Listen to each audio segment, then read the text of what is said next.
તો જય ગુરુ ગાઈસ, આજે આપણે બનાવવાના છે ગુંદાના મોરની કઢી।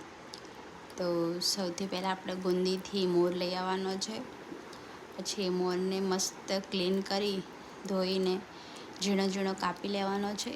પછી કઢાઈ લઈ તેની અંદર તેલ નાખી તેની અંદર લાલ મરચું, લસણ અને જીરું નાખી તે ગરમ થઈ જાય એટલે તેની અંદર આપણે નાખવાનો છે કાપેલો ગુંદાનો મોર। એને બરાબર ચડી દેવાનો। પછી થોડી વાર રહી તેની અંદર આપણે મસાલો નાખવાનો છે। તો મસાલાની અંદર મેં લીધું છે લસણ, લાલ મરચું, હળદર, મીઠું, ધાણા જીરું મરીનો પાવડર। આમ આ બધાની એક પેસ્ટ બનાવી લેવાની છે।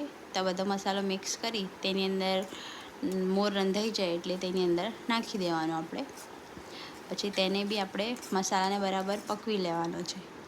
એ થઈ જાય એટલે તેની અંદર આપણે નાખવાનું છે ઘરનું જે દહીં હોય મોળું એ। તો એના દહીંને બી ઘોળીને સાઈડમાં રાખેલું છે કંઈ। તો એ થઈ જાય એટલે તેની અંદર આપણે નાખીશું દહીં।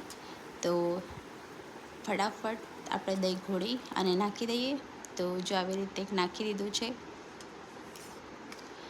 તો દહીંને બરાબર મિક્સ કરતું રહેવાનું ગાઈસ, કારણ કે પછી આપણે હલાવીએ નહીં તો એ ફાટી જાય। તો તેને બરાબર આપણે મિક્સ કરતું રહેવાનું છે જ્યાં સુધી તેના અંદર એક ઉકાળી ના આવી જાય। એના અંદર બરાબર ઉકાળી લેવાનો છે અને એનો સ્વાદ ગાઈસ અલગ જ હોય છે।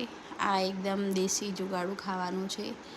આ ગામડાની અંદર લોકો આ ખાવાનું વધારે પસંદ કરતા હોય છે। તો ચેનલને સબસ્ક્રાઈબ કરો, લાઈક કરો અને શેર કરો।